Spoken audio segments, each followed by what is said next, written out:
Oh, buti naman dumating ka. Kala ko, Yesha, di ka nadadating eh. Kanina pa ako dito. Ano ka ba? Usapan natin ito na nakaraan, di ba? Kaya dadating ako. Sige na, ituloy mo na yung sasabihin mo. Di ba nag-chat ka sa akin? May sasabihin ka?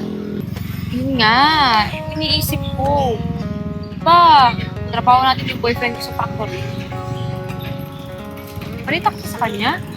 Eh, paano naman ako magkakaroon ng balita sa kanya? Eh, ikaw tong GF niya. Tsaka, di ba nag-resign na yun sa trabaho? Ayun nga eh. Hirapan na ako sobra. Kasi nung nakaraan, may nakakita sa kanya sa kabilang barangay. Duguan daw. Eh, hanggang ngayon, iniisip ko, buhay pa ba siya o... Ewan, nababaliw na ako araw-araw, promise. Yung parang feeling na clueless ka sa lahat ng nangyari. As in, blanco. Ang araw lang kasi nung nawala ako sa trabaho. Yun na, wala na nangyari. Kaan din. Mga ate, baka naman po may barya kayo dyan. Pambawal ko lang po bukas. Uy, be, anong oras na oh? Gabing-gabi na. Ba't nasa labas ka pa? Ate, may sakit po kasi si nanay kaya wala po siyang pambigay na baon sa akin. Kasi gusto ko pong pumasok bukas. Oo, swerte man ang magulang mo sa'yo.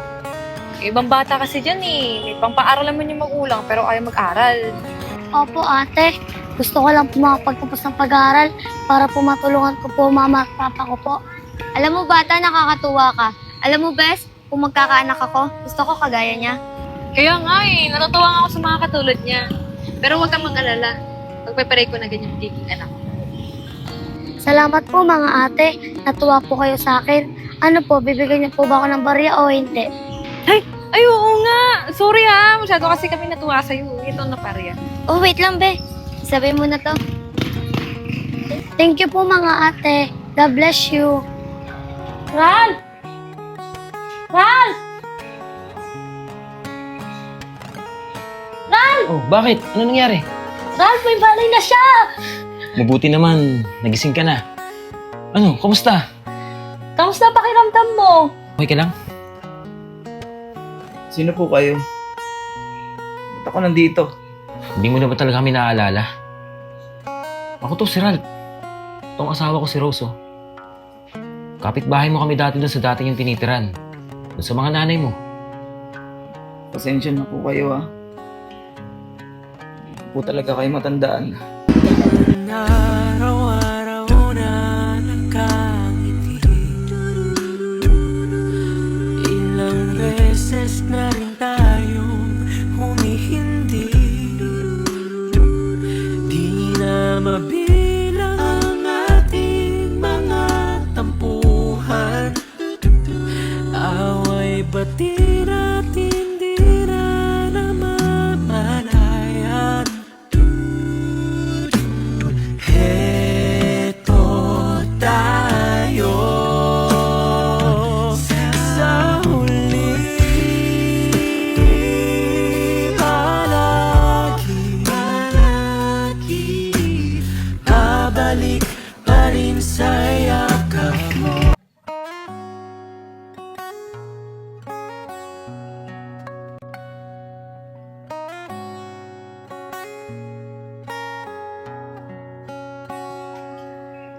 Kuya Jex, gusto mo ipasyal kita?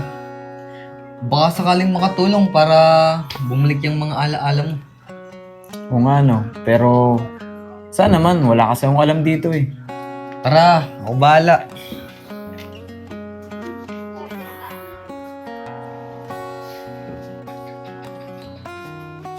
O anak, saan kayo pupunta? Tay, papasyal ko lang po si Kuya Jex. Baka sakaling makatulong para mabalik yung alaala niya.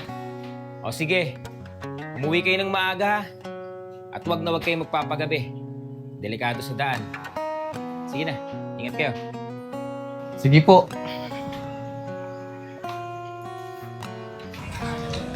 Okay, Jex. Nandito tayo sa Boulevard. Baka sakaling maalala mo ng mga nakaraan mo. Tingnan natin. Pero hindi ko naman pinipilit ang sarili ko na maalala lahat. Basta hayaan na lang natin na dumating yung panahon yun.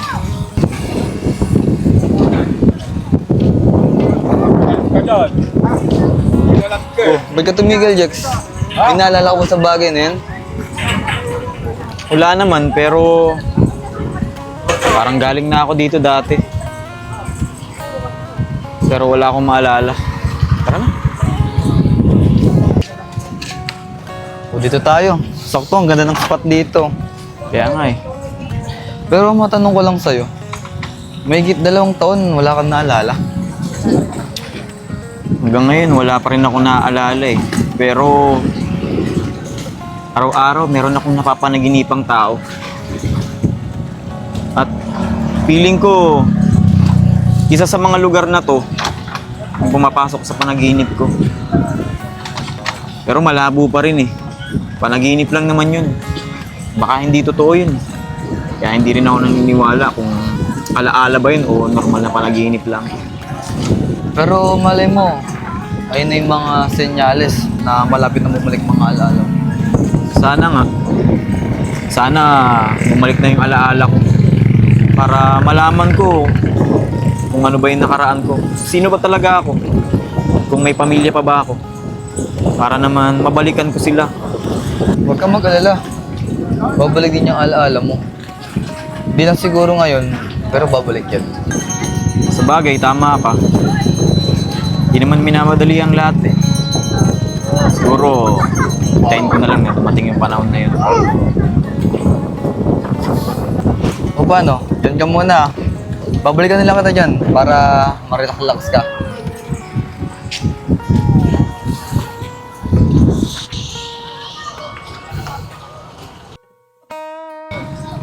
Dalawang taon na nakalipas, Jex. Nawala ka. Pero alam mo,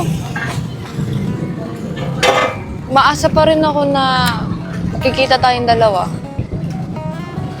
Sobrang miss na kita. Alam mo bang araw-araw ako bumabalik dito sa tambayan natin? Kasi pag nandito ako, nararamdaman ko yung presensya mo.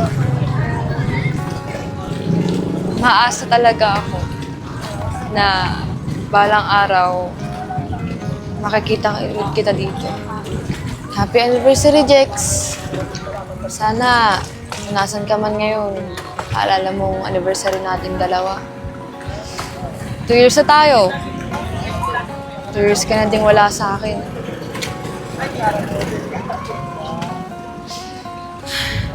Jex, please, pakita ko na sa akin, please lang.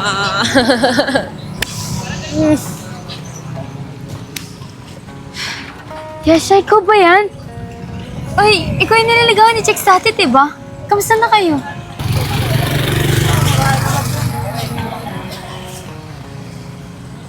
Sino ko nga ulit? Sorry hindi ko matandaan. Ano ka ba? Ako to si Kylie. Siguro di mo matandaan kasi pangit yung pagkakakilala natin eh. Pero ako yung kababata ni Jex. Ah, okay. So, ikaw pala yun, yung dating dumalo sa bahay ni na Jex. Ay, naalala ko na.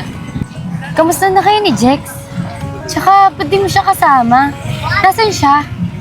Tagal ko na kasing dinikita yun eh. Si Jex ba?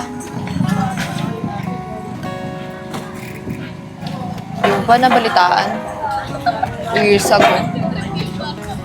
Nakita si Jex na duguan sa kabilang barangay.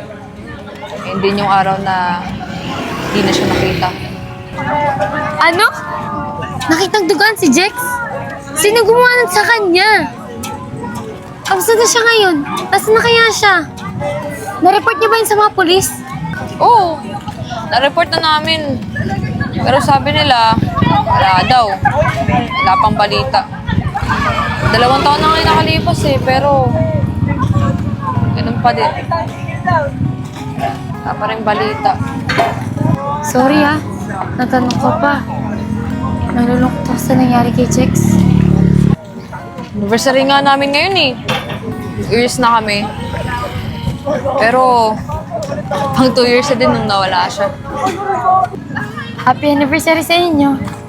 Alam mo, kesa magmukha rito mag-isa.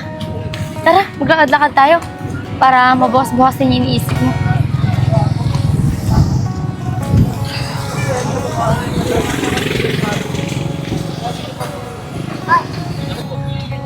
Bakit ba paborito mong tumambay dito? Kasi dito ko siya una sa eh. Ah, okay. Kaya pala bumabalik-balik ka dito, no? Pero baka malay mo, dito ulit kayo magkita. Kaya nga, maasa ako na balang araw, kikita din kami. O siya, tara na. Huwag ka mag-alala. Magkikita din kayo nun.